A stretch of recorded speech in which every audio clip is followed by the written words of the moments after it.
Shabbat Shalom, Mishpacha. This is Rabbi Simon Al-Tefa speaking from the UK. Today is our Sabbath, Baruch Hashem Yahweh, and I think we'll kickstart it. We've about 10 minutes. I will kickstart it a little earlier. I actually would like to. We'll look at the Parsha today, Lekha.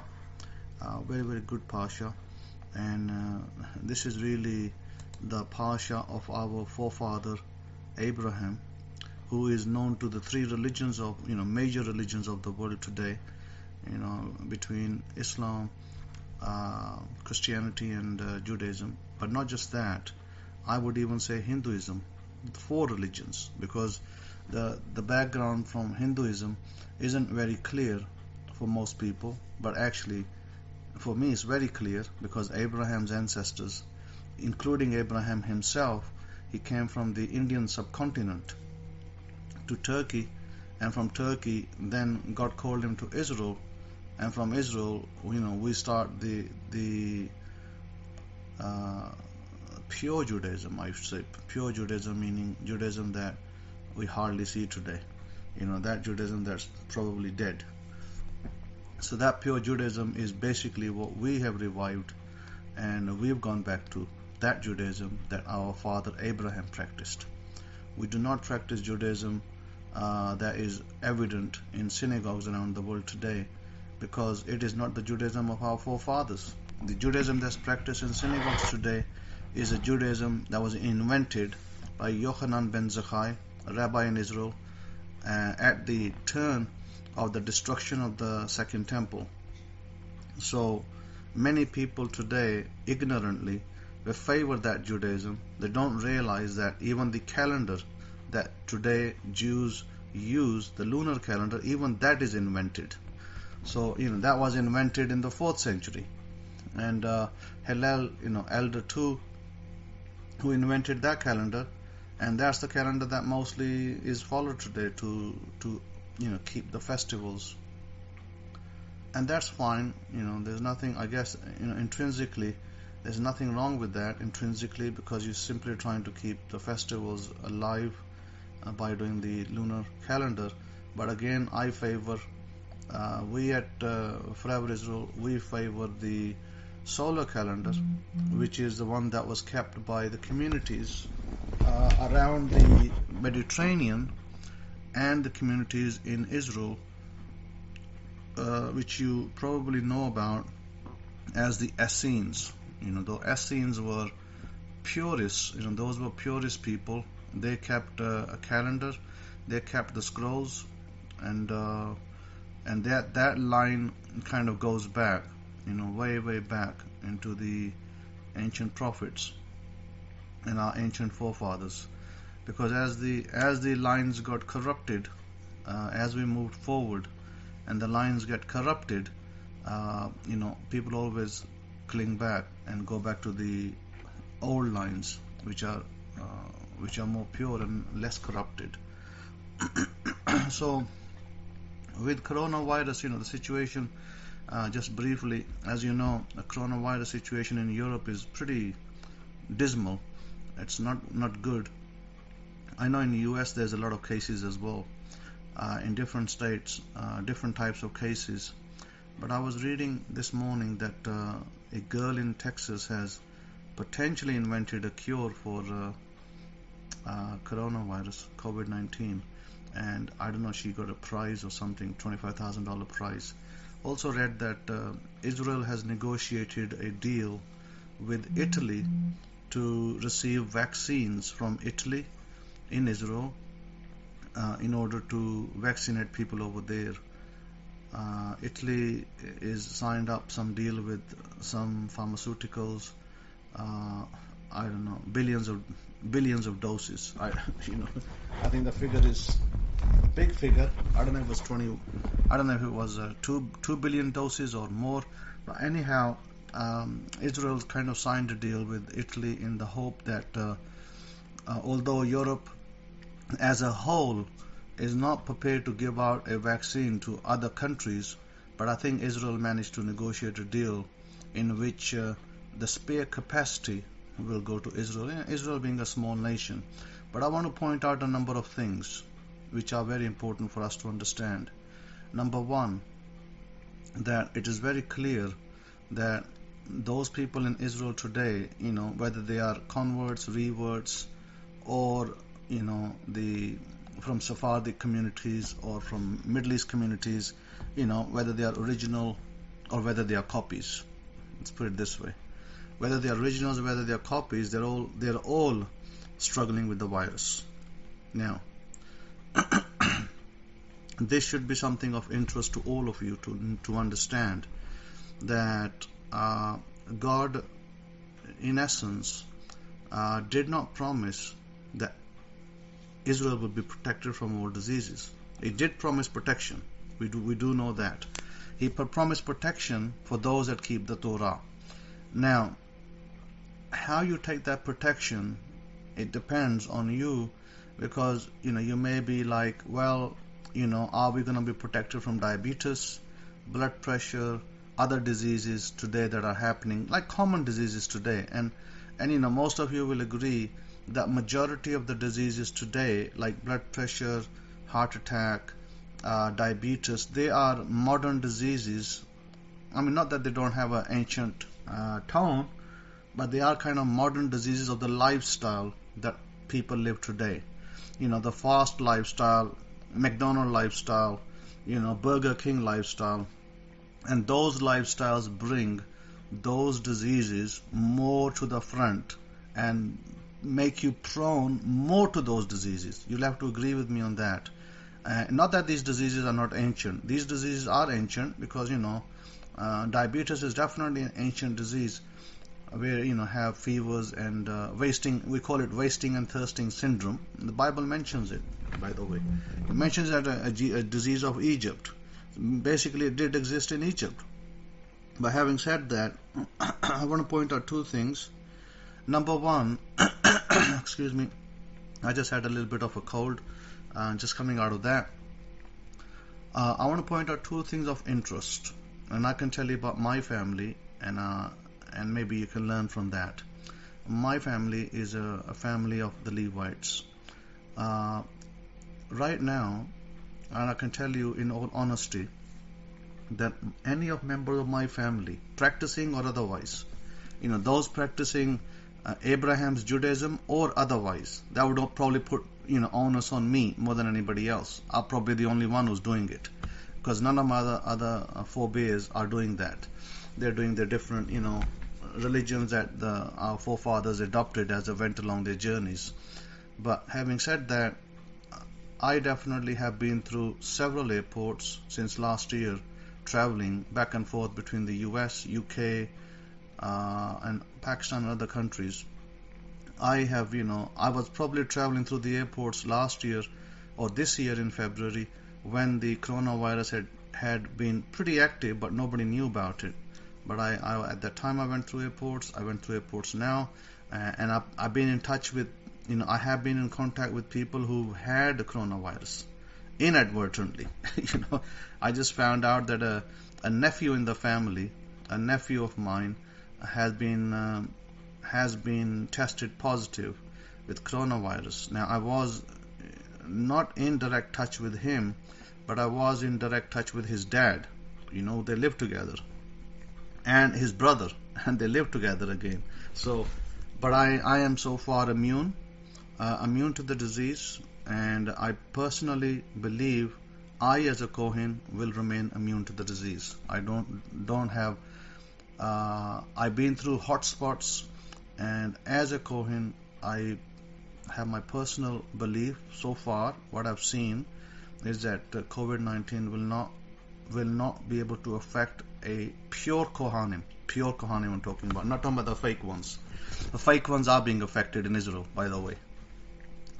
So Adelia saying that my son had COVID-19 and I took care of him until he was well, and there are times I forget to wear a mask, and Abba Yahweh protected me through it all. Baruch Shem Yahweh. Indeed, it's one of those diseases where if you get it, or one of your loved ones get it, and you have to treat, you have to give them medication or food, it's very difficult, because it's very difficult to avoid it, getting it yourself, because it's so infectious. The disease is so infectious that it can affect people. So one of the things that you'd have to be careful about is, if you have a loved one who's affected, is you'd have to self-protect. Excuse me. Self-protection, meaning that you'd have to guard yourself.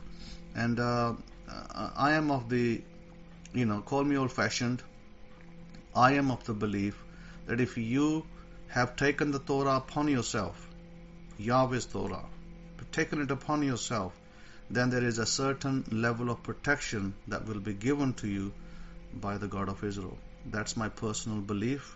I live with that, and I have seen it, and I have seen it all around me, people falling dead left, right, and center. Honestly, people are falling dead around me in Pakistan and all over the place. But I have walked through those areas, I have walked through those places, completely immune, and nothing has happened to me today. Baruch Hashem Yahweh. And a lot of you out there that I know personally, you are also coming through it strongly. Rabbi Kefa and his family, other rabbis and their families, Baruch Hashem, keep up, stick to the Torah, stick to the forever ways of our forefathers, and you shall all be protected in your families. And one thing I recommend is that I recommended earlier, that some of you did acquire it, was the herbal plant Artemisia annua, that I told you to get and keep it in your homes. And if you suspect that you're going to be walking through people who have it, as a preventative cure, you should be taking 8 to 10 drops of that daily, preventative. And if you're even affected, you should take that 13 to 15 drops twice a day. 15 drops twice a day if you're affected. If you're just doing a prophylaxis to prevent it, then about 8 drops a day in water. You can put it in water, or you can put it directly in your mouth. It doesn't matter. It works both ways. So that to me has been proven. And those of you who have taken it and tested it, and you've proven it to yourself, I can write the name for it if you are not sure how I pronounce it. Artemisia annua. It is available, readily available from the internet, eBay, and other places. And it comes as a tincture. It also comes as tablet form. Tincture is much more stronger, by the way. So, make sure that you have some of that at home, because right now there is no cure right now for COVID-19. So, I'm not telling you this is a cure, but I am telling you that this is a prevention, because it has been tested. When I say tested, people that I know have tested it, and they're still walking alive and well and without the disease. That's a test enough for me. It's good enough for them, it's good enough for me. So having said that, this is the kind of test I'm talking about. I'm not talking about laboratory testing. Toda for that, Yael. And Yael is saying that she's walking proof, she's been protected, she takes it. Absolutely, Rabbi Kefa. And oh, that's great, Yaqub. Yeah, you want to send some of those to your family, because India's been heavily affected by the disease, because India's population is very dense. And so you can imagine over there, if one person gets it, then maybe several others will get infected. So this is a problem over there. But I do encourage you to keep a couple of those bottles at home, and then if a family member needs it, then put it to use. Don't worry about what the doctors are going to tell you, because they're going to give you this little jib about how great they are and how great their medicine is. And we already know that doctors' medicines are just that, all talk and hot air and nothing. And people are getting ill and sick and dying. I know cases in the northwest frontier of Pakistan where a doctor who was running a hospital over there, he died recently. Like, this is yesterday's news. He is dead. And he was the chairman of the hospital. And then there was another doctor. My sister was telling me that a 24-year-old doctor in this country just died from coronavirus. So young are being affected, old are being affected, middle age are being affected, everybody's being affected. This disease doesn't care how old you are. So be very careful about thinking that it only affects older people. It doesn't. It affects everybody. Now, a lot of conspiracy theories apart, and I probably hear them, and you probably hear them as well. And there's people running around claiming that China produced it and China sent it out, and it's a lab-produced disease. Again, I don't have the evidence to say yes or no. All I can tell you is that it could be produced by anybody. It could be produced by CIA. It could be produced by MI5, MI6. It could be produced by anybody. So, it's not like Chinese are the only people who could produce it. And then there's talk about the Rothschilds producing it to reset the order. Again, there's a lot of theories out there. I don't really have time to check each theory, but you will hear them on your journeys as you pass along your life. You will hear them, that this theory and that theory. I think the best theory is this: to keep yourself healthy and eat well, keep well, and try only to go out if you have to. Only go out if you have to. Otherwise, stay indoors, because that's the safest place. And stay away from fear. Fear will drive you into a depression, and you definitely don't want that. And remember, our affirmations work, and our affirmations will always work. Now, so this is why I told you to write an affirmation that says, I am perfect health. I am perfect health. That's an affirmation that you should always have on your list, and it should never come off. And I did get a testimony from Dara, who's probably in the room as well. And Dara gave a very beautiful testimony, and I wanted to tell you, I wanted to maybe read it out. Let me just have a look if I can find the email that I was sent, and then they'll give you an idea of my communication with Deborah's testimony was this, that Deborah saying that she suffered from a few illnesses, and the illnesses were related to her health. It was like different types of health-related illnesses. She said that she was hospitalized, diagnosed with bipolar episodes, and as a result, when she started taking medication, psychiatric medication, she lost 20 to 30 pounds that she had gained. Well, actually, no.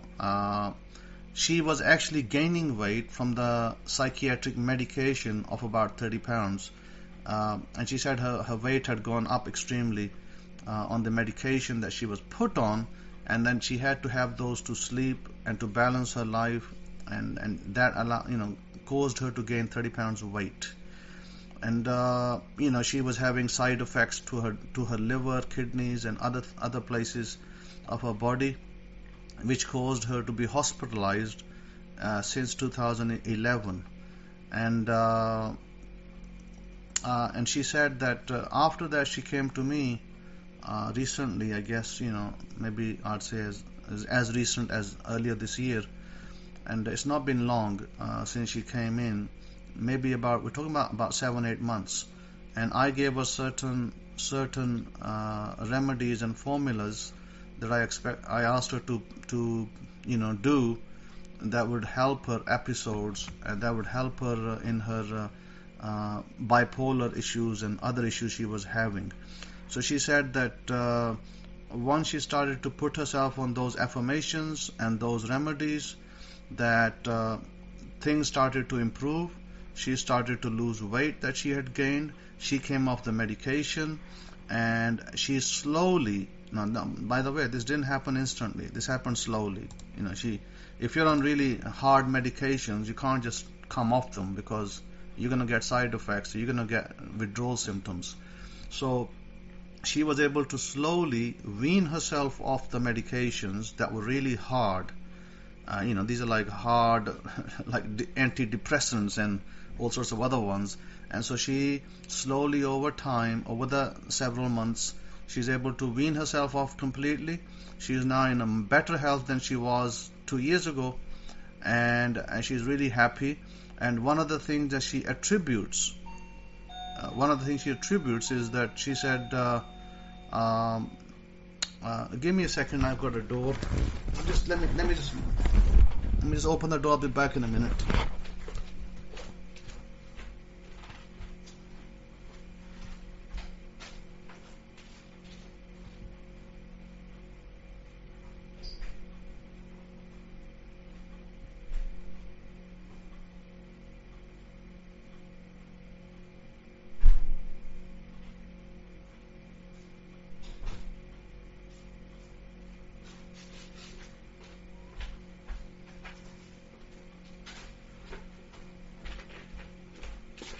Okay, yeah, sorry about that.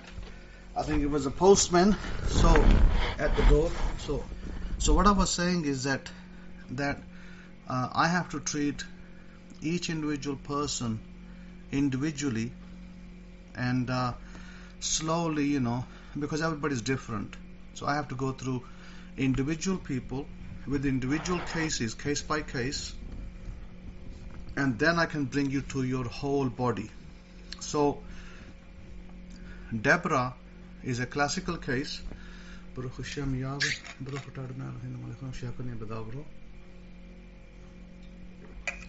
Deborah is a classical case.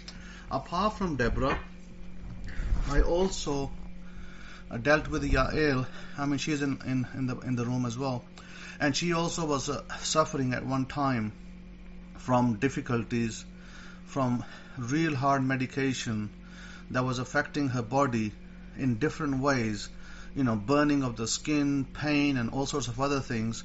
And she also weaned herself off slowly, again following my recommendations to help her. So I've got 2 cases now that I can say have totally healed and are on the mend continuously, because you got to keep up with things, and you will be on the mend. And Baruch Hashem Yahweh, that both are in the Torah. And one of the things that Deborah attributed to her success was that she said the more she was a giver of the tithes, she said the more closer she gave the 10%, and the more better she got financially. Now this is something that I noted in her testimony, is that not only she was getting well, but the more closer, she's like, she might give 8% or 9%, but when she did the 10% tithes, she found that financially her prosperity came in better. She got more prosperity, she got more good results, and the more closely she followed the Torah standard, the better she got now. So I'm really, really happy for her, extremely happy. Also, another student of mine that just disappeared in the wild, I think his name is Dara, and Dara surfaced from I don't know where he came from, honestly. For 4 months he disappeared, and his family was worried about him, and they were talking to some of our rabbis and asking them, have we heard about him, and do we know where he is? And we didn't know, because he just disappeared. He disappeared, and he came up and he said he's been traveling to different states. So he wrote to me yesterday saying he traveled to different states. He's all over the place, and he's been traveling 4 months, now he's back. So I told him, I said, you really should go to your parents and tell your mom and dad that you're safe, because they were worried about you, that you disappeared, and whether we knew about it. And even the police were asking questions. We had a detective asking questions to Rabbi Benaiah about his whereabouts. So again, maybe the family reported him as missing or something, and he is safe and well. He's turned up, he's doing well, and he'll be continuing to do the manifesting as he was. So some exercise that he was doing, he said that it took him all over the place for 4 months of travel. So Baruch Hashem Yahweh for his health and his safety, that he's safe and well and he's back in his state. And so also, Lekha can say that Yael is saying that she can attest to the tithing as well. Deborah can attest to it. My point is simply this. This is my point. The closer that you are to the Torah, the closer you follow the Torah, the more protection and the more blessings you are going to receive. That is a given. And I tell you that because that's what will happen. You'll get the blessings, you will see it for yourself. I don't have to give you testimonies of other people, but it'll be all around you. And we have a lot of people.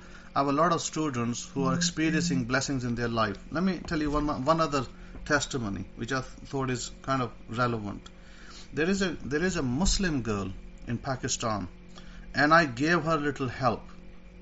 And I told her, I said, my money that I'm going to help you with is so blessed that you're not going to run out of money. Put it this way. I just gave her a little help. She wanted to buy a little motorcycle, like a moped or something. So anyhow, she wanted to borrow some money, so I assisted her. And, she's paying me this money back. And so she was like, this is what she told me. She goes, you're not going to believe this. Now listen to this testimony. This is a person who's totally neutral. They don't even know me from Jack, So they only know me a little bit. And they said this about me. They said that the money you gave us to assist us, she said, I have never run out of money in my purse, in my wallet. She said, ever since you put that money into my wallet, and I went and got my little bike, and I've been riding it around. She goes, I have not run out of money since that day. Always I open my wallet and I have money in there. And before it used to be empty. Now it's not empty. So she's like, there's something about you and your money. She says, something about you and your money that the blessing don't seem to leave us. So I told her, I said, the blessing will stay with you. Just, do the right thing and it will stay with you. So this is not about religion. This is not about, whether you're a Muslim, a Christian or something else, Hindu. It doesn't matter, because the blessing of a Kohen will remain with you. Don't matter who you are, it will remain with you. And this is not the only testimony I've got. I in fact had another person who told me the same thing. And they said to me the same thing. And I gave I think I was passing through and I had about $80 in my pocket. I had $20 notes, 4 $20 notes. And as I passed through the different areas, through my different students in Pakistan, I gave them each a $20 note. I said, here's a $20 note for you, and for you, and for you, and for you. $80 gone. And I said, keep this $20 note. Never spend it. You will never run out of money. That note, I said, is blessed. And the note will attract other notes into your wallet, into your pocket. So they're keeping that, and I can tell you that they're very happy, and they are already seeing the results. So Baruch Hashem Yahweh. And so my point being is that one of the things that I was talking to Rabbi Kefa about the Kohanim is that we carry pure blood, from our ancestors. But as we marry into other people, our blood may, it may become mixed. Like for instance, not me directly, because I can, marry a woman from outside, outside my tribe, and still carry the bloodline. But if my son or my daughter, let's say I had a son and a daughter, and let's say they married somebody totally from outside the tribal lineage, then their blood will not be as pure as it should be. Meaning that the protection that's afforded us through the God of Israel will deteriorate if we mix blood. That is why, one of the reasons why God had asked us that we should marry within Israel. We should marry always within the children of Israel, so that our bloodlines won't corrupt, and also, both to do with the bloodline and to do with the inheritances, both of those things. And those, by the way, both of them are true, because I can tell you that I have none of the diseases of Egypt, and I am definitely all pandemics free. So Baruch Hashem, not just me, my entire family is right now. So having said that, even those that are not practicing are free as well and haven't had the disease. They've been in contact with people who've had. My younger brother, has been in contact with the person who has had COVID-19, tested positive, but he is still free. So again, proving my point that the bloodlines do carry. It doesn't matter. They will carry. So God's protection will carry as long as you do the right thing. They will carry. Now, before we could definitely go look at the chapter 12 of the book of Genesis.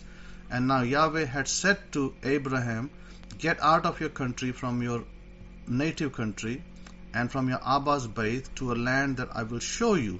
And I will make you a strong and mighty nation, and I will make you a benefit to others, and make your name great, and you shall be an increase to all who embrace you. By the way, this doesn't just apply to Abraham. This applies to his children and his children's children, and I am one of those cases. I, as a child of Abraham, can tell you that this is 100% true in my life, and this is true for many of you who also belong to Abraham. I will bless those who come to bless you, and I will curse him who despises you and sees you as worthless, and in you all the mishpachot, all the families of the earth shall be engrafted. So Abram departed as Yahweh had spoken to him, and Lot went with him, and Abram was 75 years old when he departed from Haran. Then Abram took Sarah his wife, and Lot his brother's son, and all their possessions that, and the next passage, and they had gathered, and the people whom they had acquired in Haran, and they departed to go to the land of Canaan. So they came to the land of Canaan. Abram passed through the land to the place of Shechem, as far as the terebinth tree of Moreh, and the Canaani were then in the land. Then Yahweh appeared to Abram and said, to your descendants I will give this land. And there he built an altar to Yahweh, who had appeared to him. And he moved from there to the mountain east of Bethel, and he pitched her tent, with Bethel on the west and Ai on the east, meaning his wife's tent first, and then his tent. And there he built an altar to Yahweh and called on the name of Yahweh. This is really good. This passage is really good. You see, there are many incidents in the Torah where we are told that certain of our ancestors are called on the name of Yahweh. Or what does that mean?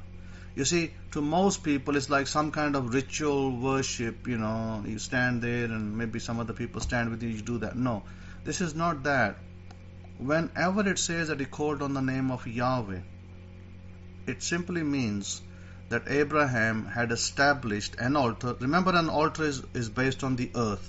And I showed you how to make an altar like a home one, just a small, you take a jar, like a clay jar, or a clay pot, or a clay plate, even better, clay plate. You take a clay plate and you can use that, and you can burn incense on it, and you can burn frankincense, you can burn camphor, myrrh, and sandalwood. These are the four elements, the four things. And even you can put clove on there as well. Clove, and what's the other one? There's one more that's like a stick. Cinnamon. Yeah, Americans like the cinnamon. They put it in their cakes. So you can burn those items in that little clay plate, and it's fire safe. In other words, fire won't go underneath and try to burn your carpet or something. You put it on your sink if you're afraid that it might affect your floor or table. When I was abroad, I was just putting it on my table, and I was just lighting up the fire, and I light it for 5-6 minutes. I allow the smoke to come and give thanks, and then I take it off, and then I put it out and I let it go out by itself, and it did no problem whatsoever. So I taught you that is what Abraham was doing. Abraham was sitting, building a little altar, and he was lighting the fire and putting those elements in, and he was giving thanks to God. That's by the way, that is called calling on to Yahweh. You see, it's not the movie scenes that you see today, trying to make it sound like there's going to be a temple and you got to stand beside a temple and 50 other priests and then you do that. No, it's very simple. You can do that after sunrise, and you can do that after sunset, or you can just do it once a week if you haven't got time. And that process, by the way, is extremely valuable, and it brings in wealth and prosperity and disease free into your house. In other words, the camphor that you burn, the frankincense that you burn, the aroma will dispel diseases in your homes. And Eddie saying that a thought came to me, is the symbol of the burning bush related to this idea of fire altars and burning these items? It will be, because what we are told at the burning bush is that Moses heard the voice of his father. By the way, it wasn't some foreign voice. He heard the voice of his dad, and he looked and he didn't find his dad there, and then he heard the voice again. So God spoke to him in his father's voice. And so the idea of the burning bush is not far from what I'm discussing with you, of a little clay plate where you can pick these up for $5 somewhere, probably. In Pakistan they're so cheap, you pick them up for about $1, $2-3, something like that. And so you pick these up and you place them in your kitchen, and in the morning you go to spare yourself 5-6 minutes, you do that, and you face, if you face Jerusalem will, by American direction it will be east, by English direction it will be southeast, and so you face Jerusalem and you do that. And remember what I taught you is that when you do that, and you can chant the name of Yahweh, no problem. You can chant Yah, and that's all good, and that will always be beneficial to you. That, by the way, the testimony of Abraham coming out and following Yahweh is all about that. It's all about him kind of, doing things that were foreign, or a little bit foreign to his people, and then he just adapted and went along the way. Now, I also want to say one other thing, but I think that maybe now is not the time, but I will tell you one thing. In 2013, I had a vision, and I've kept that vision to myself. I had it in China when I was in city of Qingdao, and I had this vision about 4 o'clock in the morning, where I saw a person, and I wasn't shown the person's face, but I was shown the person's clothes. And this is 7 years ago, and I did not, up to 7 years passed. I was given a name as well, and I never found that person. I looked and looked and looked, and then I gave up. Just forget it. I said to myself, was I dreaming? Of course I wasn't dreaming. I actually literally saw a vision with the person, and I heard a voice, and the voice said, keep my Torah alive and follow it. That's basically what the voice said to me. So, by the way, I met that person. Can you believe that? I met that person in Pakistan with that name as well. And I confirmed. I went back 7 years, and I said 7 years ago I saw a vision, and I was like, who is this person, and what is their purpose, and what am I being shown? Anyhow, confirmed the vision, met the person, and the vision is fulfilled in my life, Baruch Hashem Yahweh, and exactly same name, exactly same person. And I didn't know the face, so I had to ask some questions, and it turned out it was that person. Now, I'm just kind of giving you by the by. What I'm telling you is, don't think that if you have a vision that it will never come to pass. If vision is true, it may take 7 years, it may take 10 years, it will come to pass. That is foregone conclusion. It'll come to pass. So it did in my case, came to pass at the probably unlikeliest time I expected it to, because I'd given up on it. I was like, I don't know, maybe it's never going to happen, and maybe I was just, my mind or something. But no, it did come to pass, and it was true, and the person was real. So, you may get similar events in your life where you may get a vision, and you may be shown something, and you may not have it instantly, but it will come to pass. If it's a vision, it will come to pass, and you just got to wait the time. And you can't rush visions. You just have to wait the time. That's it. So having said that, now coming back to our affirmations and also our other things, that it's very important. Yesterday I was... Oh yeah, chakras, that's right. Yeah, so Yaakov was asking me about the chakras, and I want to talk about the Moolah Dara chakra today. Now this chakra, by the way, is the color red, and it's also the chakra that's at the root of your spine, and it's called in Hindi, it's called Moolah Dara chakra, or it's called the root chakra in our speak. Now, so today I just want to cover the root chakra, and maybe I'll touch on a couple of the others on top of that. And here is something I want to take you right to the book of Genesis to show you how to activate your root chakra. And also there is after the root chakra, there is the chakra that is called the chakra around the navel and the chakra on the solar plexus. So those two chakras are close to each other, and combined, these three chakras, the Mooladhara, the root chakra, the second chakra, which is the navel chakra, and the third chakra, which is the solar plexus one. Okay, well, let's come back to the navel one. The navel chakra, especially for women. Now, women, you need to hear this. This is your womb chakra. Okay, your womb chakra is the most secretive chakra that's out there. It's very secret, it's very powerful, and women have much more exercise of it than men, but men also can utilize it, but women have more authority over their womb chakra, and you can use this to create stuff. Now listen to this, you can use this chakra to create stuff. It's absolutely amazing, and it's amazing, and it's very powerful. It is believed that Miriam, the mother of Jesus, was able to use her womb chakra to create the baby. Okay, so that should give you a little bit to think about.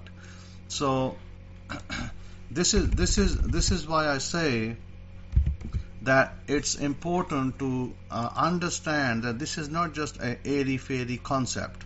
Chakras are very, very serious. There are several chakras, but we're only concerned here with 7. But out of those 7, there is one chakra that is in the womb area that is kept secret by the Indian gurus as well. They don't talk about it too much. But by the way, they do realize that the chakra is called the womb chakra. And the womb chakra is spoken about in the Bible because it's mentioned in the book of Luke. And it talks about Miriam, where the angel came to Miriam and said, you're going to have a baby. So question is, can you utilize the womb chakra? The answer is yes. Women can and men can as well, because men and women both have it. Women have it much more powerful than men, but both of you can utilize it. Now, how do you activate your chakras, especially the Mooladhara, the root chakra? See, this is what they don't tell you, and if they tell you, they'll charge you lots of money for it. You go to the Indian gurus and you pay lots of money, and they might give you one-liner to say how this is what you do, and they don't tell you much more than that. Let me tell you that chapter 1 of the book of Genesis, verse 1, is entirely to do with activation of the chakra, root chakra. If you want to activate your root chakras, and this is something I was looking at last night, it just happened to be that I was dealing with somebody, and I started looking at it, and I have it over here, and the root, this is the activation of the Mooladhara chakra. Bereshith, the word that you read in the book of Genesis, and bara Elohim, those three words will activate your root chakra. If all you did and you said bara 108 times on your beads, that will activate your root chakra and your womb chakra. So you can use that to create, you can create fabulous things. You can create for yourself wealth, you can create for yourself a beautiful husband, a beautiful car, all sorts of things. So the trick, and don't take it like, oh, this is just a line about creation. No, this line in the book of Genesis is the formula to create. So what you want to do is every day you take your 108 beads and you take the word bara. Bara in the Hebrew means to create, and bara is a root word. There you got the bet, you got the resh, you got the alif, you got the all three elements. All three words are very, very important, because remember, the bet starts the word rashit, and the alif is the silent, and also the alif is the silent in Bereshit, but it's also alif is the source energy. So you're calling out to source energy. What is source energy? The Father in heaven. You're calling out to the source energy to create. So if you want to create, if you're finding, like, remember last week I was talking to you about you being stuck and things are not moving, and you feeling that, oh, I've done all the affirmations, but something is sticking and things are not moving. This is what you do now. This is the second part to that. You take your 108 beads and you close your eyes and you sing the word bara slowly, okay? And you say it 108 times every day, and that will activate your chakra, your root chakra, and it will activate your womb chakra. Now there is an exercise of the womb chakra that I don't want to go through today. Maybe another time I'll talk about that. It's like a little meditation session. But what you do, you close your eyes and you go bara, bara, bara, bara, bara, and then you're starting to activate that chakra. Now, those of you who have a problem in the third eye area, and I'll come to that, Eddie, in a minute, how many days. Those of you who have a problem with the third eye, your third eye is stuck or is hard, or maybe because you haven't been using it for a long time. As in the Western world, people don't use it, and it's kind of like, it becomes stale. So what you do is you take turmeric powder, you mix it, and you take half a spoon, or maybe a little bit less than half a spoon. You mix it and you apply it on your third eye, and you leave it for about 5 minutes, 10 minutes. Then you wash it off. You do that for 1 week to activate your third eye chakra with the turmeric. Now the bara exercise 1,000 times. Now if you really want to create, and you got the gusto to do it, and you got whatever affirmation in front of you, and you're using the womb chakra over here. So what you do is you will say this 108 times every day for 90 days. Every day for 90 days. Now, if you do it the other way, you do it 1,000 times a day for a whole month, 30 days. That's 30,000 times. That will bring you into a line of creation. Okay? Now, I want whoever of you want to practice it. Go out there and do it, and then come back to me after 30 days or 90 days and tell me the results, and then I can help you refine it further. And then I'll probably some point I'll sit down and I'll design the meditation around it, in which I will show you further how to fine tune and refine the root,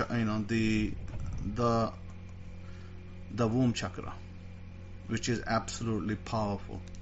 So I will leave you with that. I think that's enough for me today to not to overwhelm you, but I'm giving you techniques that come straight out of our Torah. Very, very powerful. Last night I applied one technique, and this morning, boom, I had, there was this girl that they were claiming that she left Christianity, went into Islam and blah, blah, blah, and she did wrong, and they kidnapped her and blah, blah, and all that. And you know what I said last night to them? I said, tonight I'm going to pray, and the Kohen's prayer is going to be answered, and you're going to see the power. And this morning, that girl gave a testimony that was put on video that she did not, forcefully convert, that she converted out of choice, and she married out of choice. Baruch Hashem for that. I only said it last night, and this morning the results came. So my point is this: it's very powerful. When you sit and you do these things, they are very, very powerful. Our Bible, is a book that's sitting on people's shelves. People don't even realize the power that's within, that we can utilize, or the power of the Torah and the other things. So with that, I'm giving you smaller secrets, a smaller chunk at a time, so you can learn and you can apply. And these are the ones that are going to change your life. Stick to it. Stick to your affirmations. Stick to doing the things that you do, and you will reap the rewards in your life. You will always reap the rewards in your life, always. It's a guarantee.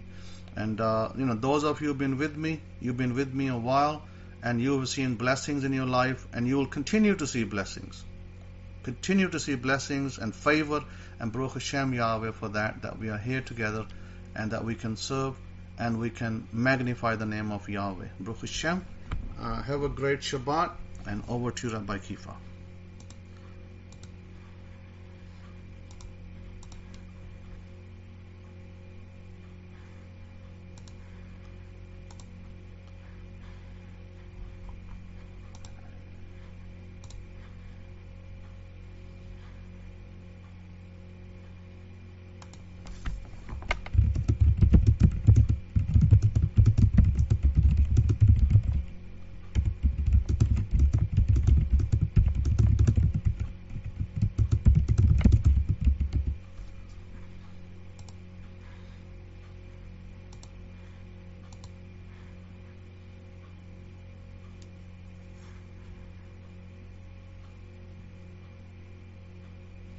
When you look at it, Mishpah, and I don't know if you know this as well, as students of the Torah and just embracers of the Torah, that our lives begin to mirror that of the Torah. I mean, you know what I'm talking about. When we look at Abram, the father of our way of life, the father, what many say, of our faith, our lives begin to mirror that of Abraham. Think about that for a minute. And I was just blown away how the comparison between my life and Abraham's life are quite similar. From him receiving a new name. I mean, think about this for a minute, and you'll see this. This is, and believe me, this is not like a one-off. This is literally what happens when you truly begin, like HaKohen says, to begin to embrace the pure Torah from its very essence. When you begin to suck up the breast of that awesome milk of the Torah, at its core, just at its very origin, and that's what we've gone back to. It's been prophesied that Israel would wake up, and then Israel would wake up out of that slumber, and this is exactly what's happening with us, Mishpah. I know it's not many of us, and so there need to be many of us. Whether you listening via YouTube and you live in the room family, they don't look at the numbers, but look at the true purity and essence of this Torah. There's nothing else like it in this world. When you look at Judaism, Judaism can't even touch the sandals of pure Torah. Like Hakohen said, it's totally lost to them. They have no clue of what Torah really is. Now they're doing a semblance of a Torah, or they're doing a Torah remix, but again, that's not pure Torah. That's Torah that's been watered down. How many of you have been in Judaism? And if you've been in Judaism, you know exactly what I'm talking about. It's like what you're learning now, right now, opposed to what you learn in Judaism is like night and day. It really is. It really is, because when it's said in the Bible, people will see what's bad as good and what's good as bad. That's just what's going on within Abraham's way of life, because just like we've learned in this parsha, and we're told in our history, is that Abraham was promised that the whole world would be grafted into him, right? So this is why you're going to get all these things. So you shouldn't be surprised. Students of the Torah, you shouldn't be surprised, but you should be super excited, and you should be totally happy that you're seeing the prophecies being fulfilled. Is that the resurrection, the waking up of Israel is happening within us, within Israel. I'm not knocking the converts, the reverts, and all that come into the way, and that they embrace, and that they cling to Judaism in some way, shape, form, or fashion, and that they keep Hillel too instead of going back to Hanak's calendar. I give two hoots whether you do that or not. But my concern, and I want to get back to what was quoted and what was written in our books when we look at Jeremiah chapter 6, verse 16, when it talks about those forever ways, the ancient ways. And I mean, HaKohen is taking us back to the very pure essence of ancient, to the forever, to what was initiated from the very beginnings of time when we look at Abram. And I think it's very important for us to look at, and I would encourage all of us to continue to study and peel away at the layers of what we read here in this Lekha Parsha and dealing with Abram, because this is where it all begins, right here. It really is. And so my question I had for myself was, what is in a name? And before I get into that, for you here in North America, there's big things going over here in North America, right? We got a big election coming up. And if Oliver, you're in the room, if Oliver's in the room, but Oliver's here, top of the mountain, Baruch Hashem. Oliver, I know it's a big deal here, and I know you guys got a lot of things going on in France, and even in the UK, Lion King and Lion Princess as well. But do you guys sense an urgency and anticipation with the election that's going on here in North America as well? Is that, if you would gauge that in your countries, would you say that that's being talked about in the media, and everybody's kind of like biting their fingernails to big anticipation? Eddie says big anticipation where he is as well. Is there big anticipation going on, and anticipation of who's going to be the next president of the United States of America, and blah blah blah?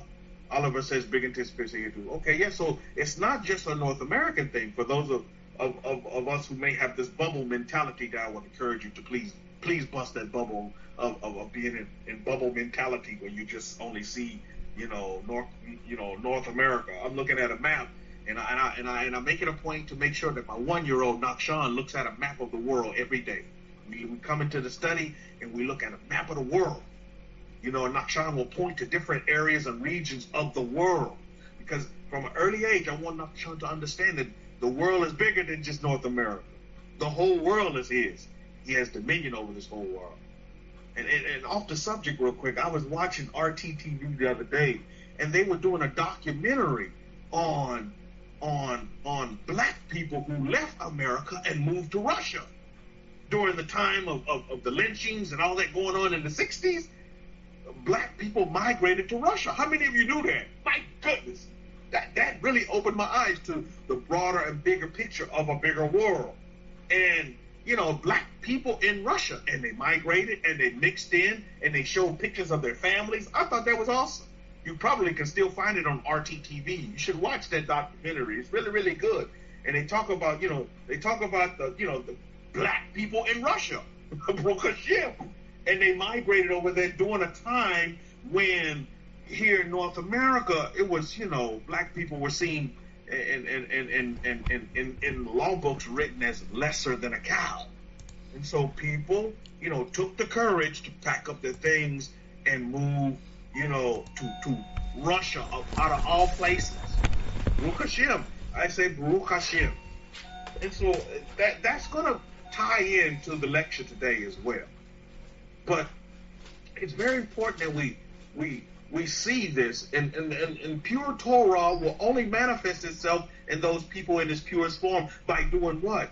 The greatest form of somebody made this. I heard this statement. The greatest form of appreciation is to copy, is to mimic. That's the greatest form of appreciation for you. If you want to know if someone appreciates you and they're not big on speeches and big on vocalizing or verbalizing, if they begin to mimic and do exactly what you're doing, that's the biggest form of appreciation. Biggest form. And so what you'll find with the Torah is those that from their very core have truly, and not just playing games, but truly have made Torah a part of their life and have embraced the Torah, then you'll find that you act just like the Torah acts. You'll see stories, you'll see our history in our Torah, and your life will begin to mimic that very same thing. That's a beautiful thing. So we see with Abram, one of the first things that occurred with Abram was a name change. And let's read this because I think it's very important. And again, we read for you listening via YouTube. We read from the Abrahamic-Faith Bible, Hit Truly Break Scrolls. You can purchase them on Amazon.com or on Lulu as well. But listen to this. Listen to this. When we look at Genesis chapter 12, I would encourage you all to fall back, students of the Torah, and study this part, because many folks have adapted, Abraham, and that's no surprise, because in Abraham the whole world is grafted. You know what I mean? But again, at what level? As we talk about Hakoi's lecture, what he was talking about, there are many different levels, right? We're all at different levels, and that's great. That's okay. But at what level? Because at the end of the day, if I don't see production, if I don't see, if I don't see results, then there needs to be some changes that needs to occur. We need to make little adjustments here and there. And it's okay to make adjustments, because another word for changes or adjustments is what? Testing. How many of you know? In our way of life, we do a lot of testing, don't we? We're testing and we're retesting and we're testing some more, and we're going to continue. We're testers. We're test tube babies, Bukaship. So we'll continue to test, and we'll continue to test, because that's what we're all about.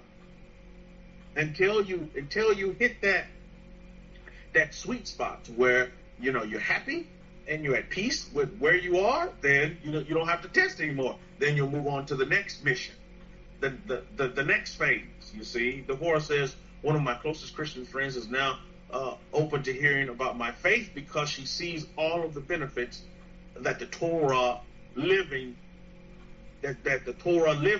is bringing me. And you continue to let your actions speak, and let your actions go miles before your words. It's very, very important. So when we look at what is in the name, because everybody can just name. You ask yourself that question: what is it in a name? And when we look at Genesis 12:1, I want you to all clue in on this and really pay attention to this, and see if this is exactly what is happening in your life as well, as children of Abraham. And now Yahweh said to Abram, get out of your country. Step one, you got to get out of your country. Get out of your country. Well, I began to look at my life and say, did I do that? I sure did. For this is right here, you're seeing the formula to rescue. Number one, the first step is to get out of your country. Remember, we just talked about that bubble, right? You got to bust that bubble and see the whole world. Just like we talked about that documentary I was explaining to y'all that's on RT, Russian TV, about black people packing up and getting out of their bubble and getting out of their country and going to another place, to where they can have, and testing other places for better opportunities. Now, that get out of your country could mean the country mindset, could mean a physical move of getting out of your country. It could literally mean that you have to make the decision to get on Tom and Jerry, that left foot and right foot, and movement has to occur. Because as you've seen with Abram, whose name changed into Abraham, is that he was always on the move. You look at this partial Lekha, Abraham was a sojourner. He was moving. We too should always be on the move and always moving in some way, shape, form, or fashion. And don't discourage yourself. And don't have apprehension. I say, well, don't second guess yourself. Say, well, am I doing the right thing? Well, you never know if you're doing the right thing until you test it. What's wrong with testing and more testing and more testing? There's nothing wrong with it. And you test it and it didn't work out, then you retest, right? But keep testing, Mishpachah. Don't give up on testing. And testing won't give up on you until you find that sweet spot to where, you're at peace with yourself. You love yourself. You're happy. You're full of joy. Baruch Hashem. Then you've hit the sweet spot. That's what I consider the sweet spot.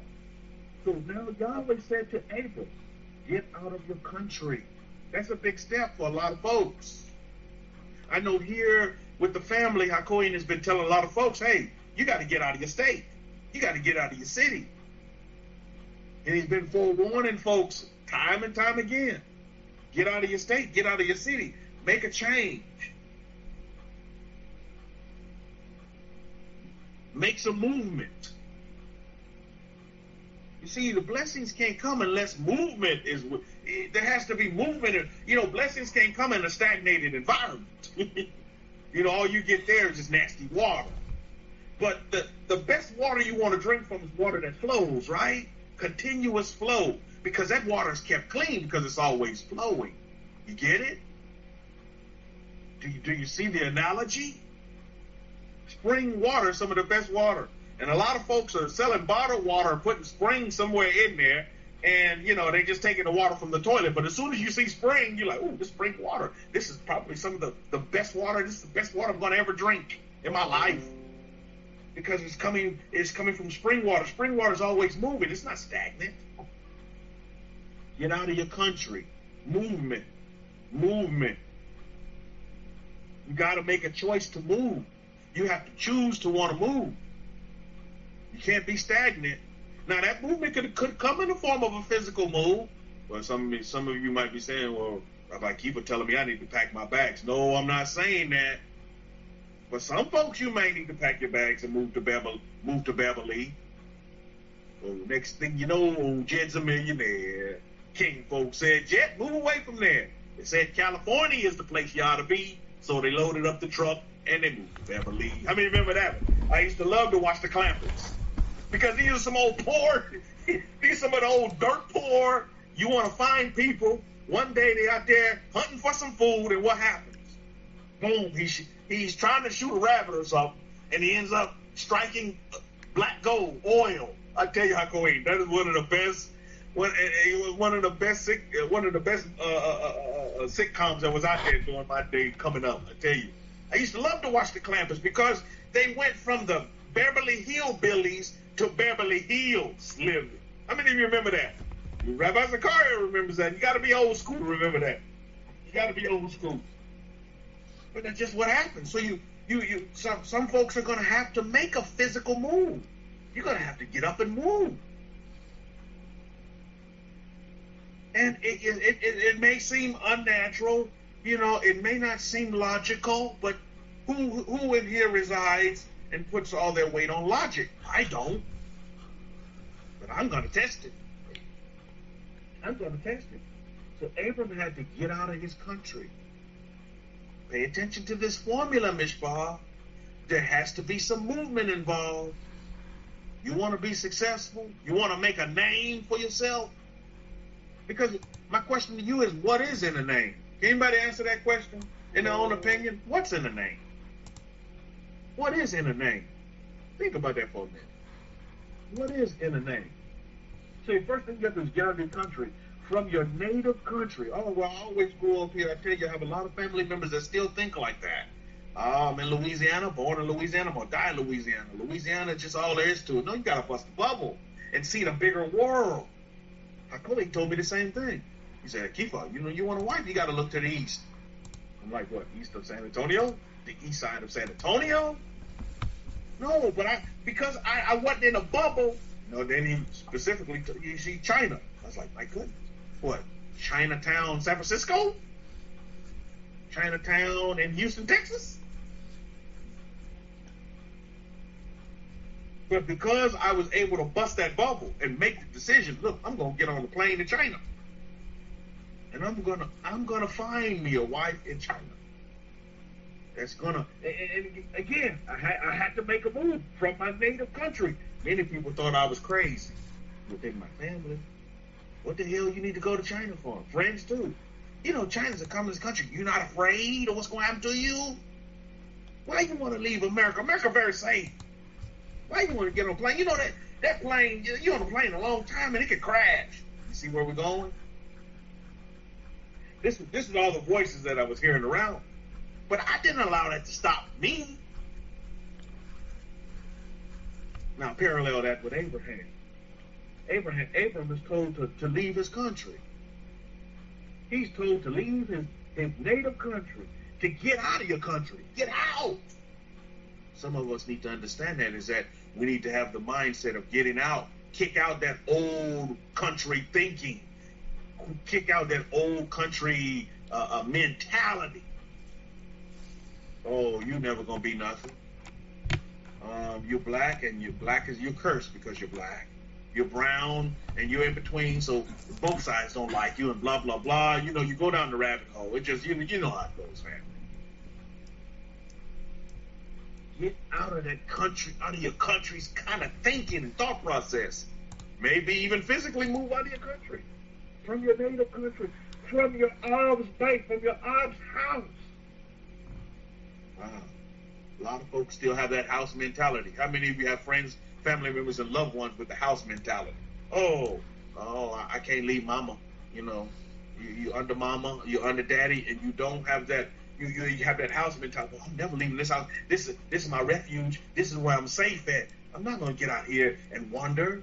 I'm not going to get out here and create and make for myself, because I'm still under the house mentality. I'm thinking like what mama said and what my daddy told me and what grandmama said.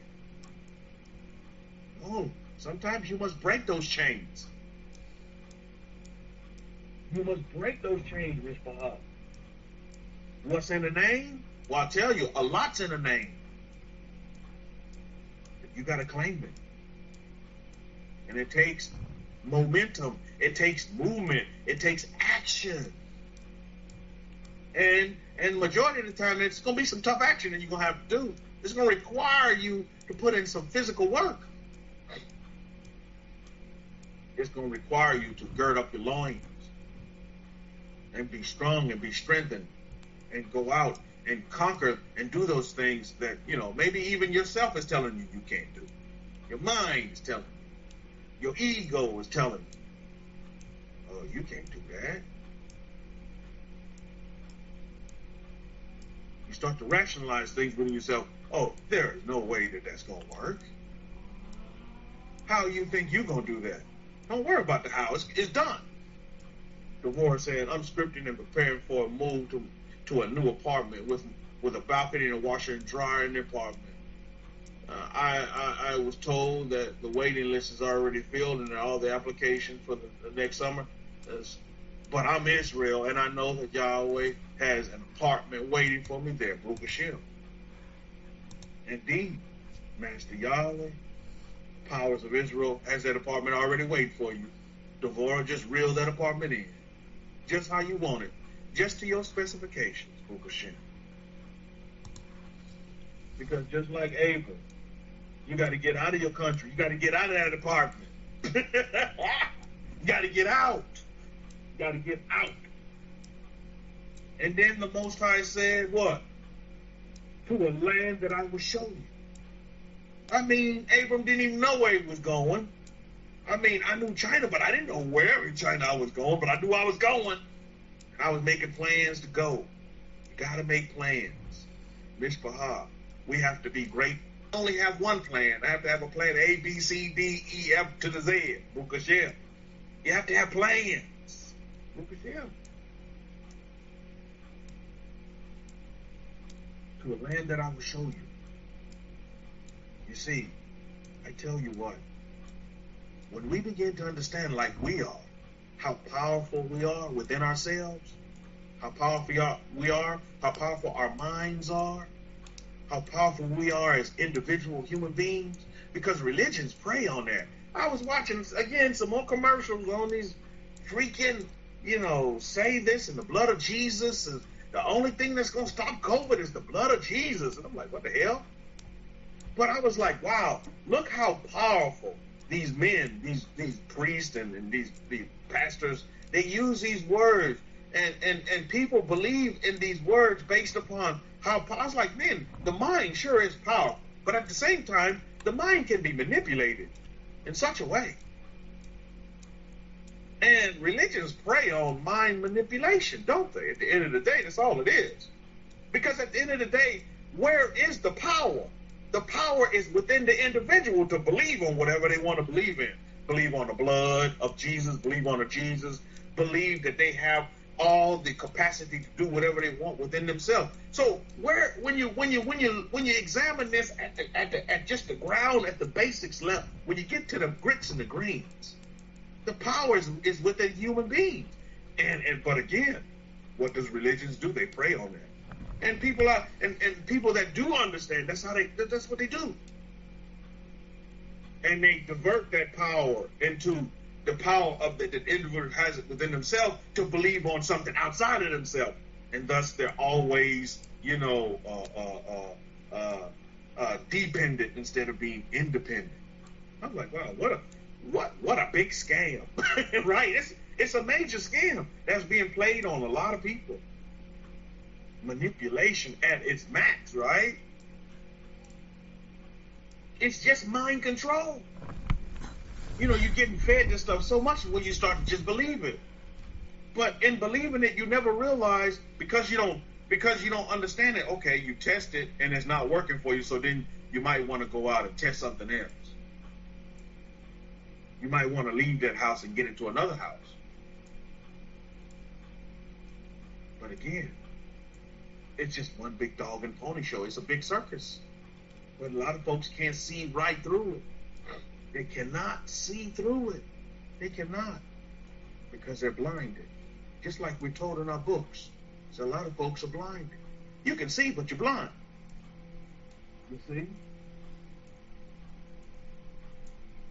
So look at these steps right here. Because what's in the name? I tell you. Name is what you affirm. I'm going to tell you, that's real. HaKohen is teaching us, when you write your affirmations in your scripting, guess what you're doing? You're naming it, aren't you? How many of you in this room are naming it? You're naming something. You're putting a name to something that you want to mark. Correct me if I'm wrong. You're naming it. That's just what you're doing. So when you look at our ancestors, they named everything from water wells to locations to cities to children. They name it. They put a name on it. Why put a name on it? Because the name is what you affirm. So when you name something, you better make sure you want it, because that's what you're affirming, and that's what you're going to bring in. You know, we know about Nachshon, the son of Amminadab, right? We know about Nachshon, son of Amminadab, right? We know about him. Because Nachshon, son of Amminadab, in our history, was the first one into the water. And I gave my son that name, Nachshon. And guess what? Nachshon is doing a lot of firsts. You see, Nachshon, he first began to walk before he crawled. I'm seeing this, and I'm sitting there watching it. You see, so I understand that naming is powerful. It's so powerful. You must understand that. We went to the park. I took Nachshon to the YMCA. Nachshon loved the YMCA. You know, it's fun to stay at the YMCA. It's fun to stay at the YMCA. So I got Nachshon at the YMCA. We're playing on the children area on these bars and stuff. And this other little Japanese girl comes up. And this girl's 2 years old. Nachshon towers over her. This girl's 2 years old. Japanese girl. And Nachshon is one and some change, right? 1 and a few months. And Nachshon is towering over her. And this girl is barely walking. Nachshon is walking. He's getting up on his own. See, there's a lot of firsts that happen. I'm looking at this and I'm like, it's amazing.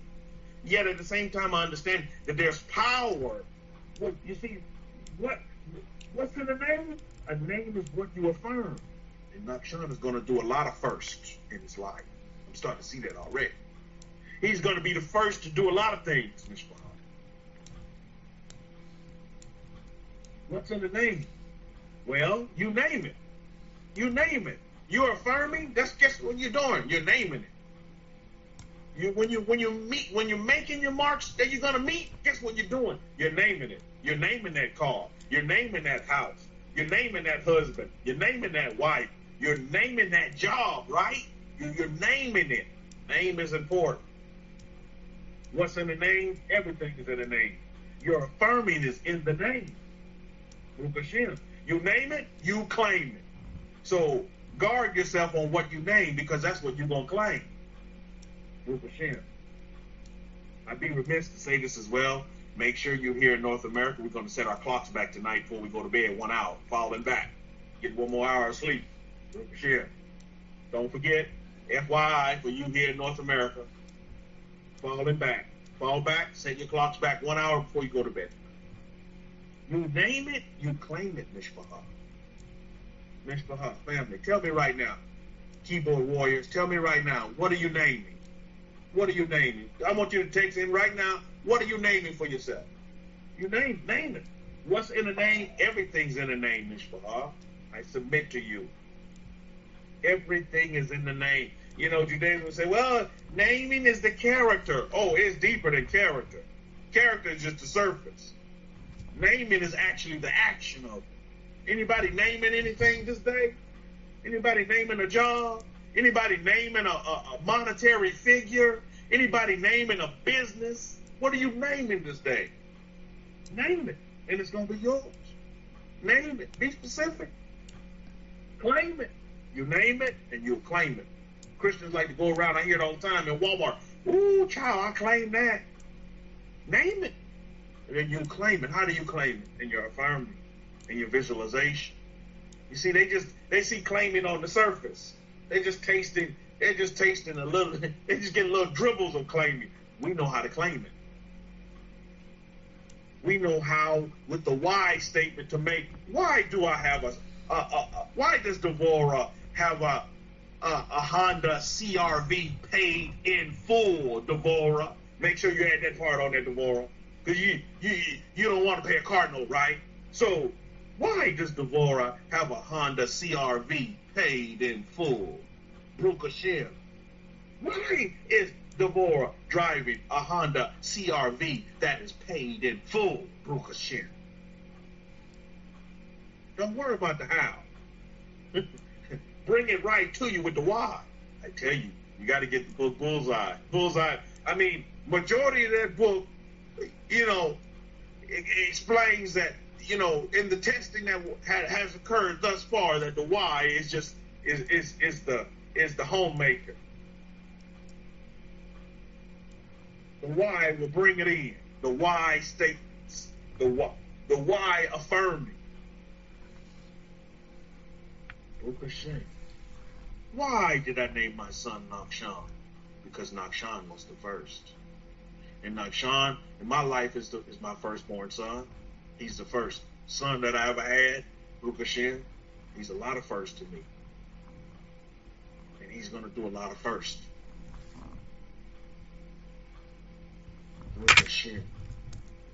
It's very, very important. You see, just like our Kohen is teaching us, you must understand, you're learning Torah here at its purest. You see, not Torah religion. This is Torah at its purest. A lot of people can't handle that. A lot of people, they still just, you know, parroting, you know, the bells and the whistles of Judaism. No, this is Torah at its purest. Name it, and it's yours. This is what we learned with our forefather Abraham. He had to name it, and then it became his. His name had to change. So we need to change our names up. And you know what? That's what our Kohen has been teaching us, right? You got to change your name up. You've been doing things the wrong way. You got to change your name. We all went through a name change. I hope you remember that. I hope you see this. Do you? And I don't hope. My desire is that all of you see that your name has changed. Do you understand that? Do you understand that you, like Abram, had a name change? That's step one. That's step one. Is that your name hasn't changed. You see, in a lot of ways, your whole vernacular has changed, right? Your whole syntax has changed because you don't hope anymore, right? You don't wish anymore. You've changed. And that's beautiful because the pattern fits.